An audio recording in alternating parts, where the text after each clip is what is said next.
Poseu-vos còmodes i comencem.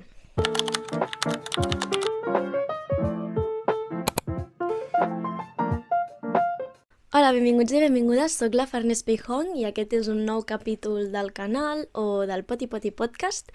Espero que estiguis bé, si no, doncs tampoc no passa res, però jo t'espero i et desitjo el millor. Com estàs? M'estic repetint molt, mira, ja comencem, de veritat, porto unes setmanes superestressada, porto unes setmanes de les pitjoretes que he passat aquests últims mesos, em sembla. Jo crec que s'ha juntat això de finals i exàmens i entregues i després que és gener, i el gener, vulguis o no, encara que sigui el primer mes de l'any que dius ai, que xulo, comencem l'any, és una merda més. A part que fa fred, ara no fa gaire fred, però hi ha dies que fa molt fred. A part d'això, és gener és lleig, i no sé per què, o sigui, jo crec que és dels mesos més lletjos de l'any, perquè és trist, és sec, és la ressaca després d'una festassa, no?, que és Nadal. Llavors, doncs, bueno, això és gener. És gris. És bastant trist. Llavors, aquestes setmanes, sobretot aquesta última setmana, ha estat desastrosa. No sé si a vosaltres us ha passat, però a la vegada sento que no sóc l'única que ha tingut una setmana bastant merdosa. També perquè m'han arribat comentaris de les meves amigues dient que era una setmana de merda. Llavors, doncs, et sents més acompanyada, no?, quan no ets l'única que sents això. No sé. El cas, com heu pogut veure aquí en aquest supertítol, parlarem de donar-ho tot i no rebre res a canvi. Perquè dins dels comentaris que vaig rebre de l'últim capítol, que de fet moltes gràcies per la rebuda que va tenir i moltes gràcies per seguir-me i en general moltes gràcies per tot el que m'esteu donant, no sé, l'amor incondicional aquest, tot el suport que estic rebent, molt guai, de veritat us ho dic, que moltes gràcies. Només puc dir moltes gràcies i que estic molt agraïda, però dins d'aquests comentaris vaig rebre un missatge que, com que jo sempre us dic que si voleu fer feedback de capítols, fer feedback en general, jo ho rebo encantada, i una de vosaltres em va preguntar si seria possible fer un capítol sobre això de donar molt i de ser una persona altruista, potser al final, no?, que sempre et preocupes pels demés, que sempre preguntes com estàs, que cuides una relació i tu estàs veient que a canvi no reps res d'aquella persona, o no veus, no sents que l'altra persona compti igual que tu comptes amb ella. Llavors, doncs, vaig pensar que seria una cosa molt interessant, també perquè és una cosa que vaig viure quan era més petita, i en general he sigut una persona que ho he notat bastant, això, en molts llocs de la vida, o en general, i que també el fet de sentir això fa que estiguis com més insegura, no?, a l'hora d'establir vincles o fer noves amistats, pensant que es pogués repetir el mateix patró que s'ha anat reproduint quan eres petita o quan has tingut bastantes experiències que era així, no? Donar-ho tot i no rebre res. És un sentiment que bastantes crec que hem tingut, de sentir que tu preguntes, que et preocupes i no reps res a canvi. Els hi sues, que compten abans amb una altra persona. Penso que aquest sentiment de donar-ho tot i no rebre res a canvi és tant com activament com tu preguntar, tu fer, total, com a nivell que quan a tu et passa alguna cosa, que també ho comparteixes amb algú que t'importa, amb la mateixa persona que li preguntes, no? Jo penso que al final és 50-50, tipus, et preocupes i li confies coses, no? Tipus, forma part com el comptar amb algú i la confiança que li tens a aquest algú. I a mi aquest sentiment l'he viscut, jo crec que, per una banda sí, això de preguntar i que potser no et preguntessin a tu, però potser on l'he viscut més realment aquest sentiment ha sigut en el comptar, en el confiar. De confiar en persones que després veies que inconscientment, no dic que ho fes inconscientment, però que inconscientment confiaven de la mateixa manera que jo els hi tenia a elles o no valoraven com jo els transmetia la meva confiança o com jo els hi feia saber que eren important per mi. Penso que és molt important conèixer una mateixa, de quina manera percep o té més facilitat com per sentir-se estimada o sentir-se confiada o sentir-se valorada, a la vegada que també coneixes a l'altra persona en aquests aspectes. Perquè a vegades sí que potser tens les mateixes qualitats, no? O sigui, potser tu ets una persona que mostres el teu amor explicant-li les coses als altres, explicant-li, o sigui, com et sents, confiant-li coses, no? O a través de les paraules.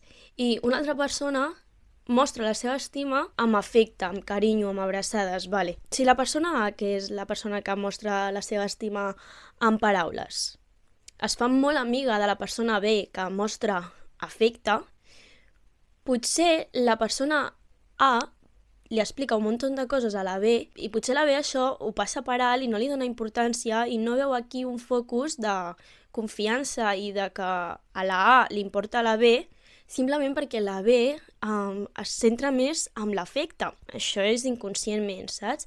Llavors, la A potser no té la necessitat de fer una abraçada o no té la necessitat com d'afecte, saps? De carinyo. I la B sí. I la B es pot sentir descuidada per la A perquè estimen de maneres diferents. I encara que sigui una cosa molt que ho puguis veure així i puguis pensar, però si això és de nen petit, no és tant de nen petit perquè no és tan clar. Això no es veu tan clar a primeres i no és una qüestió com de moments en concret, sinó és com una cosa en general, saps? Llavors és molt complicat i a la vegada no, perquè si tu coneixes una persona i tal, doncs podeu com adaptar-vos mútuament, però òbviament sense descomptar-te a tu primer. Perquè, bueno, ja ho diuen, no? Això de que abans d'estimar t'has d'estimar tu i també doncs, t'has de conèixer tu. Llavors has de ser conscient de quina manera tu perceps l'amor i com tu el sents de veritat, no?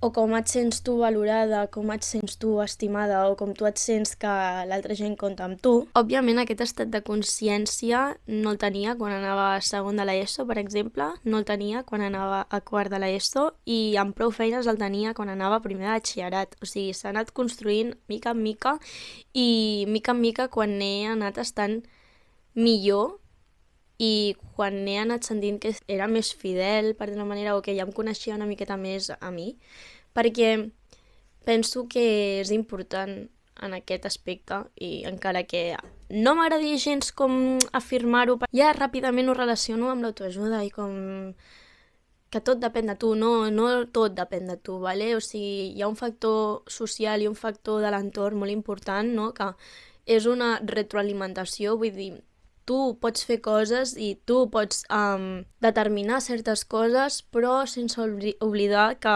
convius en un entorn i que hi ha certs factors que no pots controlar i que també determinen les teves accions i que també determinen el teu futur. O sigui, al final és com un mix entre el que tu fas, la teva actitud i l'entorn que t'envolta. Llavors, el resultat no és 100% la teva decisió ni és 100% el que et porta a la vida, saps? Què vull dir amb això? Que sí que hi ha un factor molt important de conèixer i ser conscient de com tu perceps l'amor, no? Alhora per sentir-te valorada, etc. de l'exterior i així també com per poder identificar com projectar l'amor cap a les persones que es mereixen el teu amor. Però, clar, què passa quan tu sents que has donat tot per algú i en canvi no reps res a canvi? Doncs, en aquest context, jo penso que és molt important la confiança, perquè per moltes, o sigui, al final, també aquí es barregen, per exemple, les afinitats i això de ser diferent que sigui com més incompatible. No, jo penso que ser diferent i la compatibilitat són dues coses completament diferents. Podeu ser molt diferents i ser molt compatibles. Jo, de fet, totes les amistats que tinc actualment no som molt iguals. De fet, amb les que més em porto, tenim moltes diferències que són bastant exemplars i això fa que siguem més compatibles, saps? O sigui, al final, no, anava a dir, polos opuestos se atraen, mentira, cochina, tampoc no és això. El cas és que les diferències, no, al final, són com diferències més, potser, de caràcter, els gustos, com ho diria, inclús com els punts de vista i tal, però sí que hi ha un substrat, no?, que potser són els valors, que fa que encara que tingueu aquestes diferències, us pugueu complementar molt bé i pugueu, doncs, establir molt bona connexió, molt bon vincle. No sé si m'explico. Llavors penso que tenir moltes diferències no determina gens la compatibilitat, ¿vale? Partint d'això, amb les amigues aquestes que tu puguis pensar que són molt diferents, però jo igualment me les estimo molt clar que te les estimes molt, perquè tu les sents properes i heu tingut bona connexió perquè potser sí que sou compatibles. Llavors, responent-vos a la pregunta de què faig si sento que dono molt i no rebo res a canvi, a partir de la meva experiència i del que he viscut, que quan tu dons molts cops, al final no esperes res a canvi. Jo penso que al final, quan tu t'estimes una persona, no tens l'espera de rebre res a canvi. És quan tu fas un regal perquè vols fer un regal. No esperes a que et donin alguna cosa a canvi, no? Perquè si no, això és un intercanvi. I tu estàs fent un regal. I jo crec que amb les situacions així d'amistat, també, o sigui, tu, si tens amistat amb una persona, li mostraràs carinyo, li mostraràs l'estima que tens per aquesta persona i no esperaràs que aquesta persona et contesti amb la mateixa estima. S'ha apagat el llum. Bueno, ara ens quedem sense... Em sap greu, vale? Però sí que és cert que, a diferència d'un regal que potser és espontani, amb les amistats, com és cosa de dos, sí que hi ha una petita retroalimentació, sí que hi ha una petita cura per part de les dues persones que s'espera que hi hagi, no?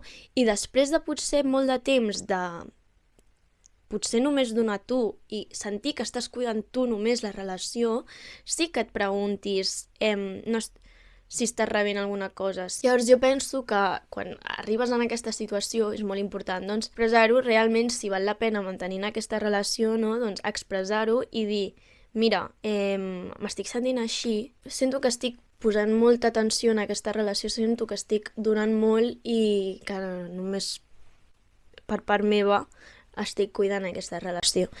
I si realment hi ha confiança i és una persona amb qui es vol mantenir el vincle i l'altra persona també vol mantenir el vincle amb tu, no s'ho prendrà malament. A primeres potser depèn de quins caràcters, no? Perquè hi ha caràcters i caràcters que s'ho puguin prendre com, no sé, un atac. Però si es reflexiona mínimament, no és cap atac i està guai perquè després d'això doncs, es pot parlar, no? I veure i dir, ostres, què està passant, no? I al final a mi em va passar quan era més peque i aquí entra doncs, les diferents maneres de mostrar estima cap a una persona, no? Vaig veure, de fet hi ha un test per internet, els podeu trobar, no? Que hi ha diferents maneres de mostrar l'estima, ja sigui més a nivell material, a nivell que tu mostres l'estima regalant coses, fent dibuixos, els hi fas no sé què, saps? O sigui, de coses palpables. Després també hi ha l'estima a nivell intel·lectual, o sigui, hi ha gent que mostra la seva estima dient coses, dient paraules, dient coses maques, expressant-se amb paraules. I després hi ha gent que expressa més la seva estima amb afecte, amb el contacte de cos a cos, no? Abraçades, etc. Llavors és possible molts cops que potser tu sentis que tu estàs donant molt en una relació, que no hi ha un feedback i potser és perquè esteu donant en direccions diferents aquesta estima. Llavors és important doncs, per això parlar-se, no? I potser una persona que valora molt les paraules rep afecte i potser li és igual, saps? Les abraçades, i les abraçades li és indiferent, però després que li confessin els secrets o que comptin amb ella per poder discutir X coses, per ella això és una mostra d'estima grandiosa.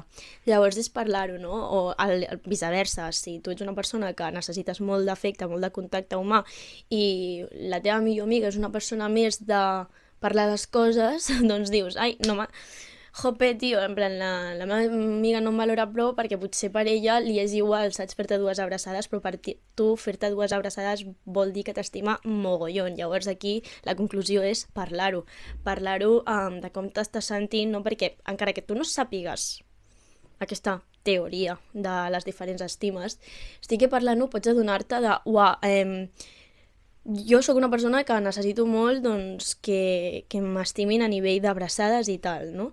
Però jo no ho mostro així, perquè jo a primeres semblo una persona com molt racional, semblo una persona molt a nivell pràctica, però al final sóc una persona com molt més gestual, més emocional, més irracional. El que passa és que quan jo tinc inseguretat em refugio molt amb les paraules i sóc una persona doncs, que aparentment d'això, però com que jo sóc conscient de que sóc una persona que necessito com bastant d'afecte, quan tinc confiança en algú, doncs també el mostro que t'afecta, no? I llavors al final és com un win-win, no sé. Ara la persiana, és que de veritat, no podrem estar tranquil·les. Jo crec que el resum seria una mica aquest, de parlar de les coses, de veure per què estàs sentint que només estàs donant i no rebre, i ser prou valenta perquè al final sí que és un acte de valentia, pues, posar com les coses sobre la taula i quan es tracta d'una relació que t'emporta, saps? Perquè no saps com s'ho prendrà l'altra persona, però jo crec que és la cosa que s'ha de fer, perquè si no o es desgastarà la relació per una banda o tu estaràs malament per una altra, saps? I crec que també conèixer d'un mateix es va aconseguint a mesura que també vas relacionant-te amb els altres. I això també comporta la possibilitat de que potser no val la pena mantenir aquella relació que t'ha desgastat tant. O sigui, quan tu sents que està fallant i després intentes solucionar-la i veus que no acaba de funcionar, a vegades ens pensem que s'ha de mantenir i tal, però després d'haver-te esforçat, si no t'aporta res, potser sí que toca acabar-la. I això és fotut, òbviament, és que ets molt gordo, però a vegades també t'has de plantejar realment val tant la pena aquesta relació. O sigui, molts cops a mi m'ha passat que potser estaves en un entorn que no t'acabava d'acompanyar, que no t'acabava d'agradar, que no t'acabaves de sentir còmode, no? Però vulguis o no, és que clar, som éssers socials, saps? Llavors, vulguis o no, vagis on vagis, intentes trobar vincles mínimament, saps? És a dir, un exemple clar, si a l'institut, potser hi ha vegades que a l'institut, jo què sé, si vius en un poble, saps, i que tothom és més o menys igual, si tu tens unes altres afinitats, doncs buscaràs el millor, o sigui, la millor compatibilitat dins d'un entorn que no tens gens afinitats, saps, amb ningú. Llavors, vulguis o no, doncs, ser conscient que potser doncs, no seran les amigues de la teva vida. Llavors, tampoc no exigir o no esperar tant d'aquell vincle, saps? Que potser tu has donat l'expectativa, saps? També és com saber destinar la fortalesa de cada un dels vincles que vols establir, saps? No és el mateix, no donaràs, o sigui, has de com ser menys exigent en els vincles que puguis establir en llocs que no t'agraden tant com en llocs on et sentis més còmode. No sé com ha quedat aquest capítol. No sé si l'hauria de donar per acabat. Avui estem molt rumiadores. Avui no estem gens centrades, però espero que us hagi servit, espero que us hagi fet arribar a alguna conclusió o us hagi fet pensar una mica. Espero que estigueu millor de com heu entrat i ens veiem, ens escoltem en un altre capítol. Em podeu seguir per altres xarxes socials, igual, farnerrs, i a Instagram és on estic més activa, així que si voleu fer feedback, etc, ho podeu fer. I això, molts petonets i ens veiem. Love you! Adéu!